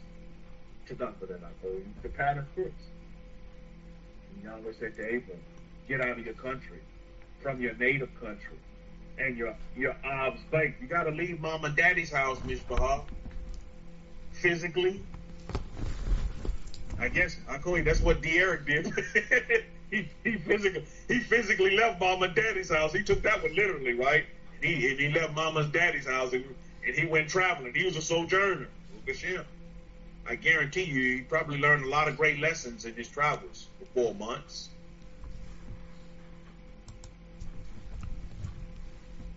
But in retrospect, he does need to leave a plan for everybody else. So, you know, people not trying to hunt him down and put him on a milk cart and saying that he's missing. Have a plan. Have plans.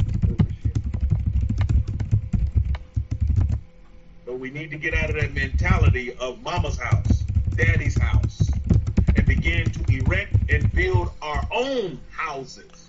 Baruch Hashem.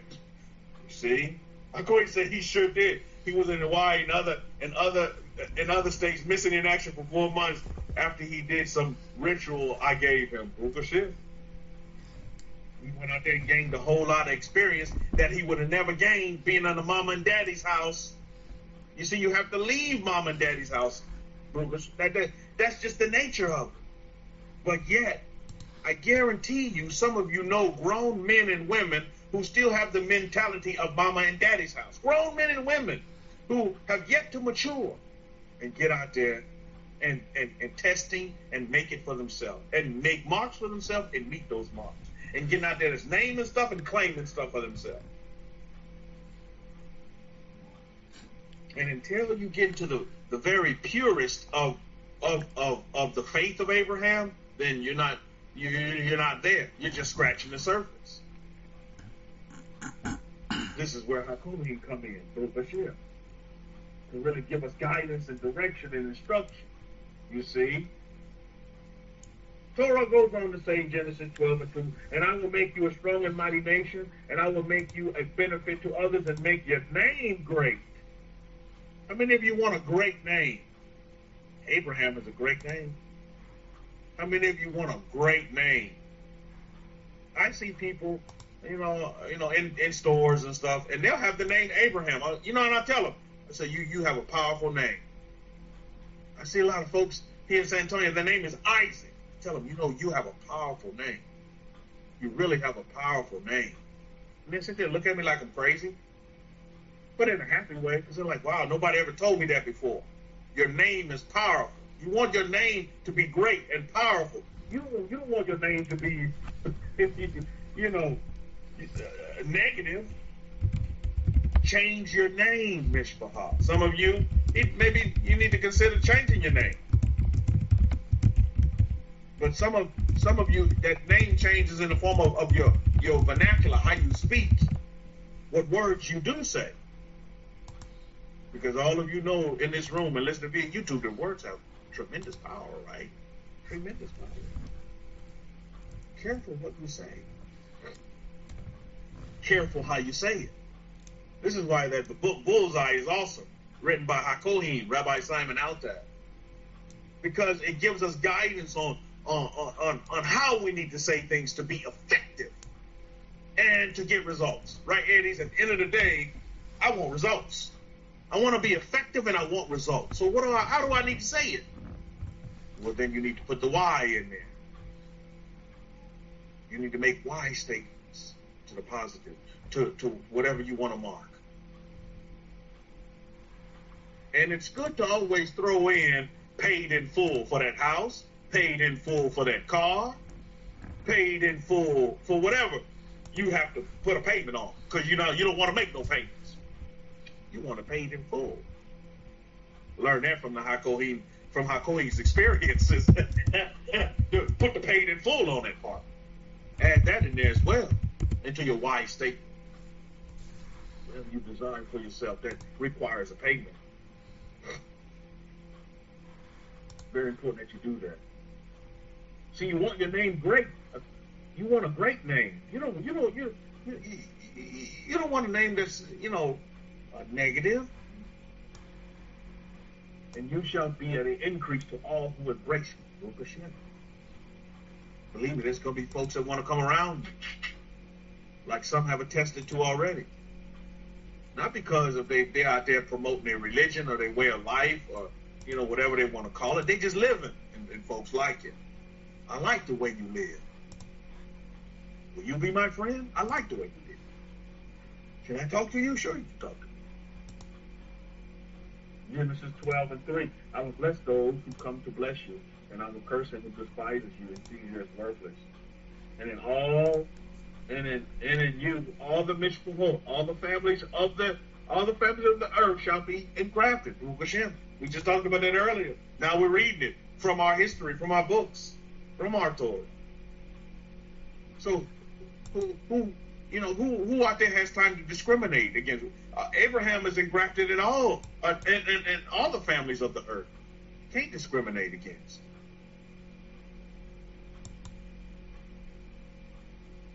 And also in this passage, you learn not to seek revenge. You see, because when you have the mindset of mama and daddy, sometimes you want to avenge and take revenge, but that's not your place. That's not our place as guardians of this Torah. Who's going to handle that? The curses are going to come from the powers of Israel. They'll deal with that part. They have that covered. You just continue to move, keep it moving. Don't bog yourself down and get stagnated about somebody wronging you or treating you wrong. Don't worry about that part. You don't have to handle that. That's already going to be taken care of. That's already in the workings in the universes. You keep it positive.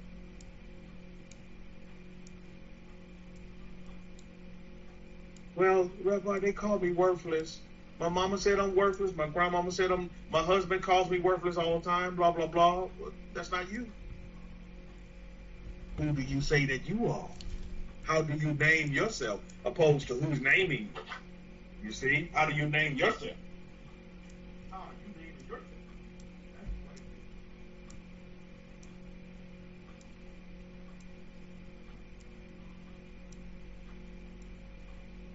That's the relevant factor.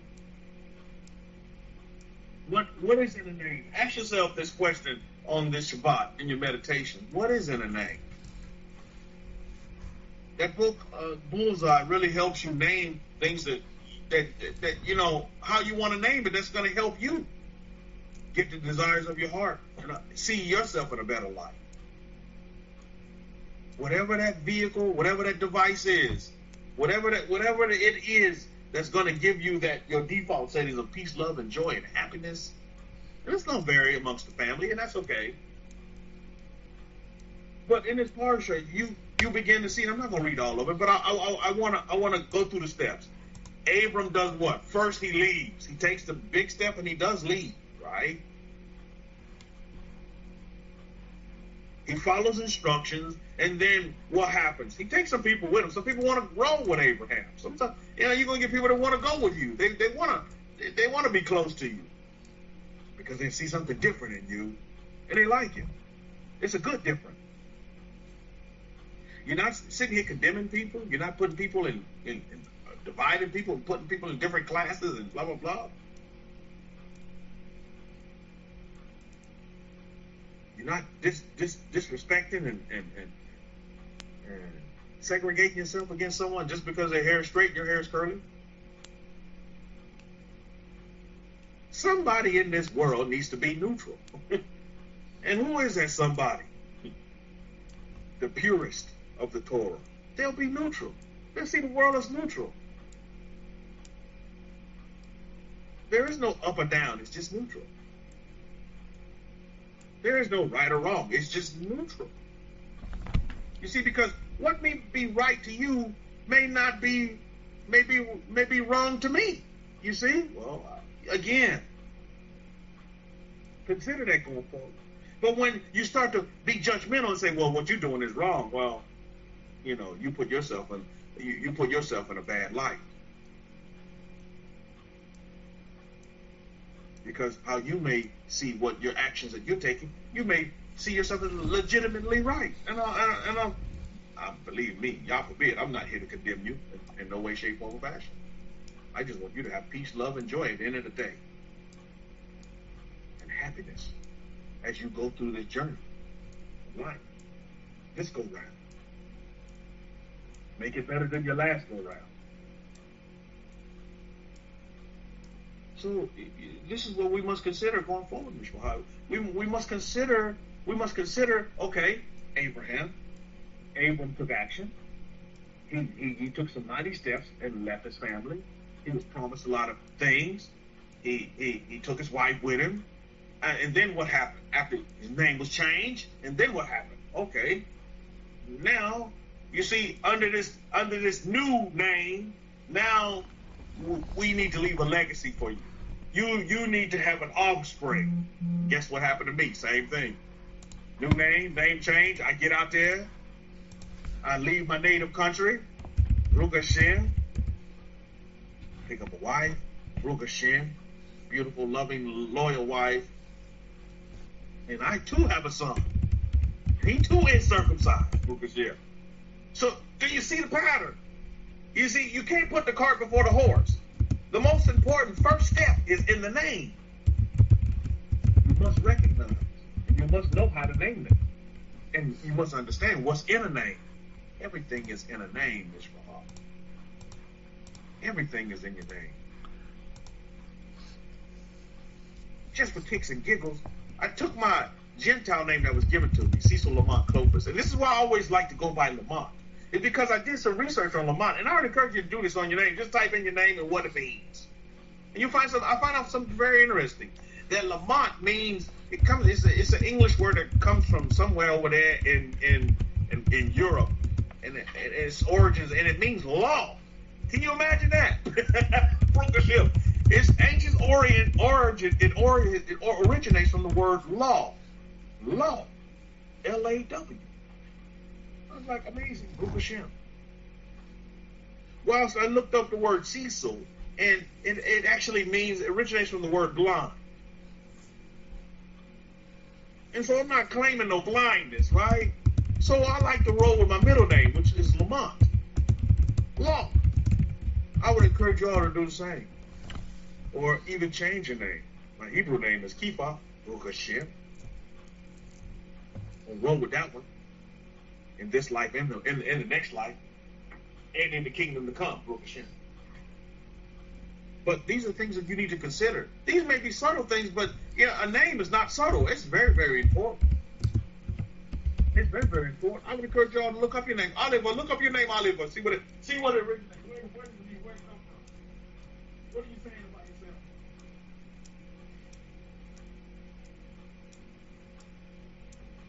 And the rest of the family as well. I'd encourage y'all to do that. Consider name change. We talked about this before. We talked about this in lectures before. Consider changing your name. Moses, he had many names. So who's to limit you to just 2 or 3 names? Who's to limit you just to the Gentile names that you give you? Some of you only have, your first name and you have your last name. Some of you don't have a middle name. It doesn't matter. 3, 4 names, 10 names, doesn't matter. How you want to name yourself. How you want others to see you. In a name.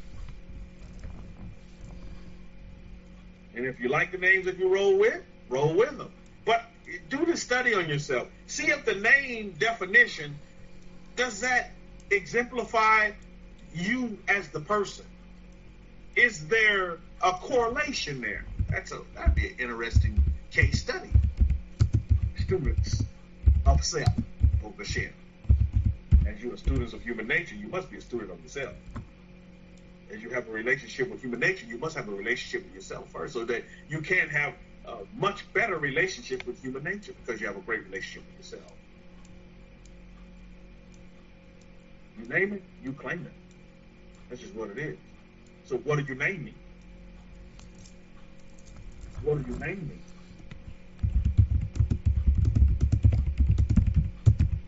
This is one of the layers of the lesson here in Genesis 12 about, Abram becoming Abraham. There's a whole system behind it, the steps that had to be followed first before Abram became Abraham. If Abram would have never left, would there be an Abraham? If Abram would have thought like majority of folks that I know of here in North America think, oh man, I can't leave mama and daddy. Who's gonna take care of mama and daddy? I love mama and daddy. I'm so comfortable here with mama and daddy.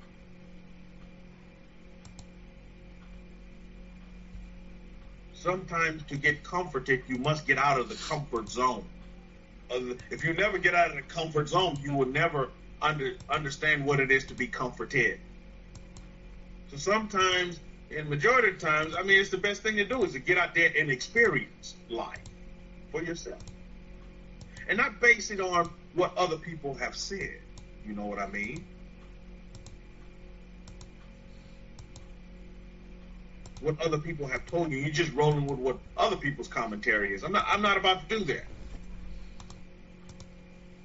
Thank Master Yahweh that HaKohen didn't just roll with the commentary of all the rabbis in the Talmud. My goodness, we'd have never got to pure Torah. I'm not gonna settle with just a whole bunch of opinions of what other people think. It's just that it doesn't. What does that do at the end of the day? You live in life through somebody else, of somebody else. No. You chart a name for yourself. You chart your journey for yourself. Don't carry mom and daddy on your journey. No, this is a journey for you. For your name.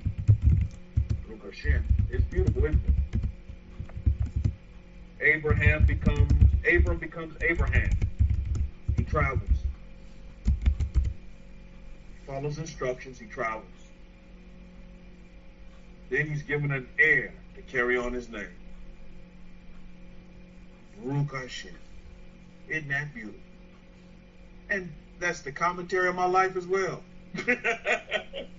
that is it in a nutshell as well. And I'm super happy, super excited. I've never been so happy. You know, I was in the store the other day. It had Nakshan in the basket. We just playing, carrying on in the store. And, you know, we get some fruit and stuff, produce, and just me and Nakshan just, you know, playing around. And this guy comes with his basket next to him. He said, you know, I'm looking forward to that. What you have right now, I want that. I said, you will have it. I say it's the most beautiful thing in your life when you sit there and you see yourself and you speak to yourself and you're looking at your little self. He said, man, I want that. He said, I want that. I said, you have it. I said, you have it. And it's beautiful. Baruch Hashem. And he can have it. He has it. But again, he has to come from a purest mindset. And not many people have the purest mindset. Their mindset is polluted, is corrupted at best. It's watered down to be more politically correct. It's just watered down. Watered down mindset. They just connect to self and that subconscious, and they realize they can have anything that they want, anything that they desire. Baruch Hashem.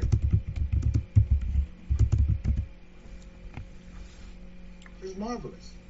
It's beautiful. And that's what life is. And your name is great. And if it's not great, start saying it today that your name is great. And you may need to make the necessary changes and movements to make your name great. Because Abram did. Abram did. If Abram can do it, Kohen can do it, if Rabbi Kefa can do it, you too can do it. But you got to muster up the courage to do it. Muster up the strength to do it. Because it's totally gone against what you have been conditioned to think it's supposed to be. Don't let life come to you. You go to life. Don't let life just come to you. Whatever comes. No. You go out and you create life. And you make life. You make life happen. Life is so beautiful. You see people born and die every day. I go ahead and give you testimonies about people, not here today. People falling dead all around you. But at the same time, there's life that's being born. As people exit this journey, more folks, more babies are coming in. That's just what it is. It's a cycle, right? It's a beautiful cycle. But I would encourage you all to just stay positive and look at all the positivities in life and not the negatives that are staring you in the face. Because under those negatives is a lot of positives that people just can't see for the trees of negativity.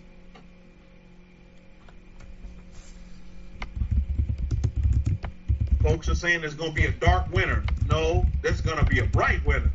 It's going to be a delightful winter that's coming ahead as it's starting to get cold in San Antonio, Rabbi Zachariah. My goodness. I got the undergarments on, man. I got my underoos on. I'm like, my goodness, it's actually getting cold in San Antonio. Oh, we know that the seasons are changing now for sure. It's getting cold in San Antonio. I'm like, my goodness. I know it's probably cold up your way, Rabbi Zakar. It gets cold up there quick. So we must consider these things going forward, Mishpachah, as we usher in and move on. And how many of you right now understand that your name has changed? Or that you probably need to make a name change? How many of you understand that your name has changed? And now it may not only be like what I'm discussing with you. It's not only in just a name change, which it could be, but your whole nature has changed. Your whole character has changed. Hey, what you understood was bad, you realize is actually good. And I tell you, they get on here and they promote sin. Oh, it's just because of sin. This is why the only thing that's going to break COVID is for you to come out of your sin. I'm like, what the hell are you talking about, sir? You're a sinner. I'm like, no, I'm not. But again, that's what people are being fed all the time. And the only thing that can take care of that sin is the blood of Jesus. And I'm like, no, it ain't. That is not the thing that's going to take care of the sin anyway, sir. No human blood is going to handle this, sir. But again, that's where we are. I mean, when you come under the umbrella of the Hakohi and you understand the purity of life and how pure life really is, and you understand the very essence of the Torah, these statements become like cockamamie malarkey, as Vice President Biden put it. Just malarkey, man. Just a bunch of malarkey. You still listen to stuff like, man, that doesn't even make sense what you just said. That, we having all this stuff because of sin on the earth. I'm like, well, I'm not a sinner, though. I'm meeting my marks. No, you're a sinner, and you're going to hell. I'm like, oh, my goodness. But again, that's the name that people want to put on you. You can't take these names. See, there's some names you have to reject. See, I reject that name Cecil. You can call me Lamont, but I reject that name Cecil. I reject that. I'm not blind. I can see. I can see. Believe me, Baruch Hashem. I am sight, and I can see. So some things in life you got to reject. Otherwise, you'll become it. And before you know it, you can't see because you haven't rejected it. And you don't realize that, you being named instead of you naming it. Don't be named. You see, a lot of folks are being named. They go through their whole life just being named. They named by social media. They named by the news media. They named by mama and daddy. They named by the husband and the wife. You see these little children, they come home from school, and one of the first things they say, well, why are you upset, little Johnny? Because they call me names. Well, don't let people name you. And don't claim the names that they're naming you. But you see folks go through their whole life, Mishpachah, and they instead of naming it, they're just being named. Well, you see what the Queen has done for us? He's broken that mirror. To where now, when you look in the mirror, you see what you want to see, and not how other people see you. Do you get it? Shatter that mirror if you haven't shattered it yet. Of being named and start naming. You see, that's very, very important. One of the first steps for Abram was a name change, but he had to move into the name change. The name change didn't just happen. Abram had to do some things first. He had to make some steps. He had to take some steps. He had to become mobile. And not what? He had to become mobile and agile. And not what? And not stagnant. And not sedimentary. Just staying there. Oh, well, Yahweh, I just kind of prefer to stay here. This is kind of cool. I'm around Pops all the time. And we can hang out. And, Pops are teaching me, man. They're getting of an age now. And then, I got to assume the business, popping, in statue business. I got to keep that going with the idols. You know how it is. Yahweh, I can't dishonor my family. I got to be there for them. Oh, it wasn't about all that. People said, okay, I'm going to make this move.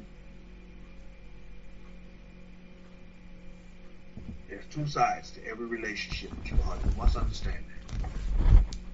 Two sides. A relationship is never one side. It's always two sides to it. And what makes the relationship great is when both sides are in unison. When they're both acting out exactly what they're supposed to do. And what kind of puts the relationship on the rocks? when one side of the relationship is not doing what it's supposed to do. And it kind of makes the relationship a little bit rocky. So consider these things going forward as we move on. Is what is the name? You know, what is in a name? A name is what you affirm. How many of you in this room put up an N if you're naming something right now? It could be anything. If you got something that you naming right now, you're naming it. You're naming it. Nobody else is naming it, but you're naming something right now, and it could be multiple things you're naming. You just put your name in it, and you claim it as well because you affirm it. You name it. You see? And when you name it, then you claim it. And we know how to claim it. It's not the Christian claiming. We know what we need to do to claim it. Visualize it, affirm it, script it, journal it, see it, be it, why it. Oh man, one of the most important is just the why it. Why it, and put some fully paid for statements on it as well. And then you seal the deal. And then you just reel it in. You wait for it to come in. You continue, you know, with your sounds. And you continue connecting it, and you continue to build that relationship with you and the powers of the universe. It's a beautiful relationship, and we all connected. It's just some are more connected. Some have a higher connectivity meter-wise because they know how to connect. They know how to plug in, whilst others just don't. They just have the extension cord in their hand, and they're looking for a plug. Be so grateful that we can connect right into the powers of the universes, to the powers of Israel, because of our Queen in Negate. And this pure Torah that he's teaching us, as he calls it, the pure Torah. It's just Torah pure. There's no additives, no preservatives, no GMO. You see, Judaism is just, it's Torah, but it's been GMO'd. You know what I mean? It's been a lot of additives and preservatives put in there. You know what I mean? But what you're getting here with what we get with Hakoin, it's just pure Torah, and it's so beautiful because it's Torah and you can live it. You live it. It's no strain on you. You just live it, and you just do it, and it's just beautiful, and you just see the results. That's what you want at the end of the day, just results. Pure Torah, unadulterated, appreciated. But again, it's flowering in today's time because, our way of life has been lost for a minute. But you know who helped us find it? It was the Kohen who helped us find our way of life that was lost. Because a lot of us, one of the first things we did when we came back into the laws of Moses, we went to Judaism for assistance. I went right to the Jews in my neighborhood for assistance, and they kicked me to the curb. That's one of the greatest things that they could have did. They really helped me. You know what I mean? Otherwise, I'd have been right in there with Judaism, following, well, the rabbis say this, that, the other, and the third. Well, the rabbis say this, and I got to roll with the rabbis, But no, that wasn't the case. There was another journey. I had to move from that journey. I had to move on from there. The evolution occurred. It was a great evolution. And I'm still evolving, and I'm so happy. I'm super excited. There's great things ahead for us all, Mishpah. You just keep naming them. There's great things ahead for us. Just keep naming them. Keep scripting them and keep naming them. So, on that note, I'm going to wrap it up. But what is in a name is what I'm going to title this lecture, because I think it's important to say, what is in a name? And I would encourage us all to continue to look at Genesis 12 and see the evolution, see how that correlates with your lives as well. And you'll see that there's a big correlation because it's all Torah related. It's pure. And what do you do when you're pure? When you got it in its pure state, you just replicate it. You replicate purity, and that's what's happening. And we are the first. Imagine that. I'm so grateful. We are the first to get this pure Torah. To come back and get the pure Torah that our ancestors had. Not GMO Judaism, but pure Torah. This is pure and it's beautiful. Strange to a lot of people, but they like it in a strange way. You see? They're like, wow, the Jews are like this? I said, yeah, the real Jews. You know, the real Jews. And it's beautiful. So on that note, I'll wrap it up for the Shabbat. And I love you and I leave you in the mighty hands of the Most High. You know, over here in America, Hakoin, I don't know if they're doing it in the UK, but tonight is trick or treat over here. But with COVID, I doubt many people will be going out. Children want to get some chocolate and stuff like that. But you know, we leave them to their trick or treat. I'll leave some candy out on the little bench for them. You know me, I'm the Willy Wonka over here. I'll leave them out some chocolates if they want to come by the house and grab some chocolates. So be it.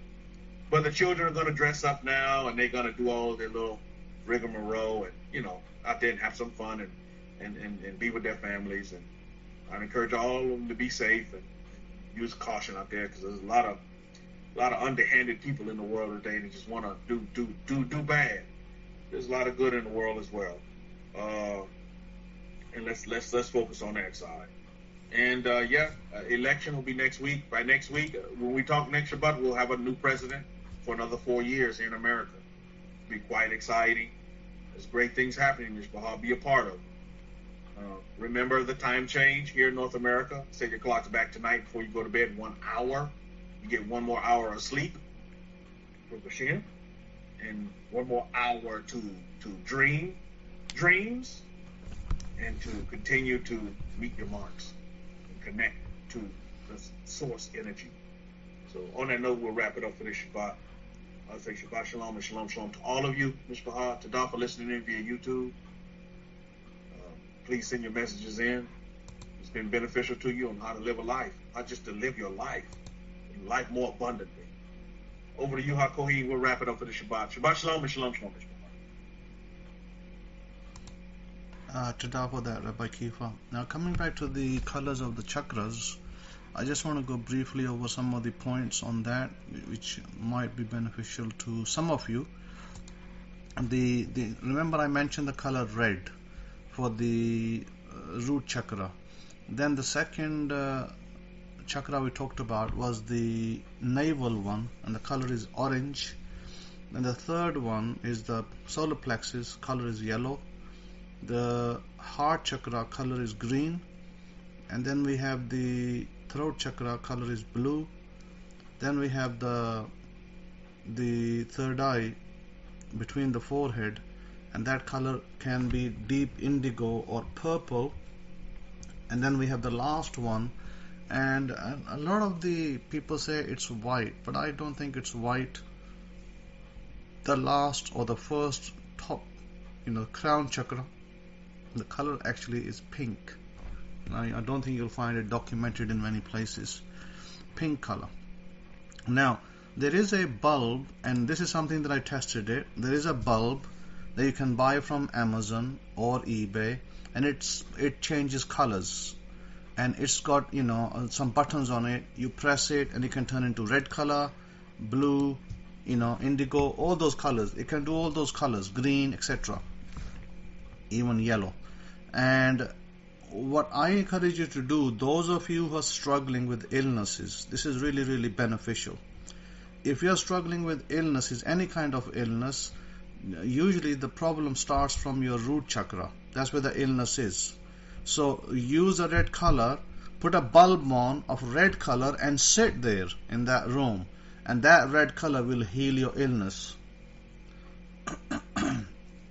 Rabbi Kefa saying, is there a color that we are not to wear that would negate manifestation? That's a good question. I haven't come across a color yet that would do that. However, I think that the 7 colors that I speak about, they are all good for manifestation, especially if you're ill, if you got any kind of illness. And this is something that I tested myself personally, that when you sleep, hey, listen to this is really great. When you sleep, you put that color on. Like if you put the color on red, and that will affect your root chakra. If you put the color, if you put the color of green, if you have heart diseases, that will affect your heart disease in a positive way. It will help you. So that is called color therapy, by the way, in the scientific world. It is being tested in the scientific world, and they do color therapy for patients that have cancer, and they have received excellent results. So I would suggest to you that just for your home, just for your personal room, you could just put an extra bulb in there, and then use this red color, use the green, use the orange and the yellow, and these will help you, and these will also strengthen your chakras. They strengthen those areas of your body, and they help you in manifesting.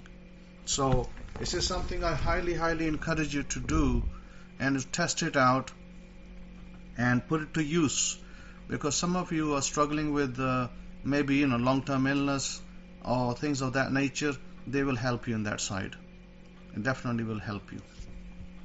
So if you have a fever, if you have a cold and you want to help yourself, put the red color on, root chakra. It strengthens your root chakra. Things will start improving in your life. Your fevers and your colds and your flus, etc., things like that, it will help in those areas. This is scientifically proven, by the way. So the chakras are already proven in color therapy, and there are clinics that do the color therapy. So I'd suggest you look at that. It will be helpful for you. Now, as I said, that because we got to slowly go through the Torah and the hidden secrets of the Torah, and we can't just bring everything out in one go. But this is why I say to you that instead of arguing about creation 6 days or 6,000 or 7 billion years, it doesn't matter. We don't really, I'm neutral. I don't really care. My concern is what is the power behind the words, the characters that are there. That's where my concern comes in. So I've given you one, the bara, the word bara, but there's also a meditation which I'll probably have to design, in which I will probably illustrate more points about the Womb Chakra, which is a secret chakra, which is not many people know about it, but is a highly unusual. It's very powerful for creation, for creativity, for manifestation, and you can use that to manifest all sorts of things. So it's something that I think be interesting to maybe look at further down the road. But in the meantime, continue to do your manifestation, continue to write, continue to script, because there are a number of ways to do things. There is the scripting. Those of you who like scripting should do it through scripting. Those of you who like to do it through speaking, orally, do it through speaking. But remember what I told you, Hebrews, you face Jerusalem. For us, Jerusalem is a center point, and that is where the power comes from for us. The Goyim, the Gentiles, they may do other directions, but for us, we stick to the directions that were practiced by our forefathers, and that's where the power is for our people. So stick to that, and be diligent and be mindful of what you're doing. It's very practical. It's very important. One of the things that I tested, in fact I didn't test it, I just proved it. I was just proving something to my wife in Pakistan, that I went to an area where I wanted to buy a plot of land. I had no money at the time, no money in my pocket, and I said to my wife, come, I show you something. So I took her there, and I went and I stood at the land, stood at the place where the land was, and I picked up the dust and I threw it, facing north, and I said, this land, as of today, it belongs to me, and this is where my house is going to be. And I left it, and I left that place.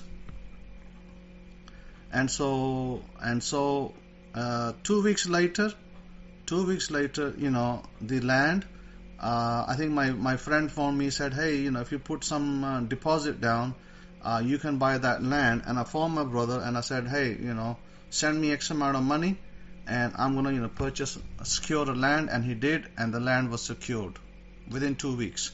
So this is no joke. This is very serious stuff, and this stuff works. And so Aisha reminds me often. She is reminding me yesterday. She goes, "Do you remember you went to that place at night and it was dark? You went there and you said, I'm going to show you something. And you picked up the earth and you threw it and you said, this is our land. From today, this belongs to me." And she said that 2 weeks later, you were owner of that land. I said, yes, I remember. So yes, it's already tried, it's already tested, and it already works. So Aditya, you're saying that one night you cover yourself with a red blanket and something overshadowed me in the sleep and I was very scared and I woke up. Okay, so the red blanket, remember, red is the color for the root chakra. It's your base of your spine. So whatever you do with the red, it will reinforce your root chakra. It's not going to scare you. Don't be scared, because it does have the power to help you in your root chakra, and that is the source of creation as well. That is the source area of creation. And if the root chakra is weak, then you'll have problem manifesting. If your root chakra is strong, you will manifest things faster and quicker. So this is why you want to encourage yourself to get a little bit of shade of red. If you're the other way to do it is, like I have a red pen in front of me. I can look at the red pen, and that will also strengthen my root chakra by looking at the color. You just look at the color. Color green, color red, color blue, etc. Whatever color you look at, that's the root. That is a chakra that will reinforce. So this is why I encourage you to build your chakras system, because they will enhance your manifesting ability.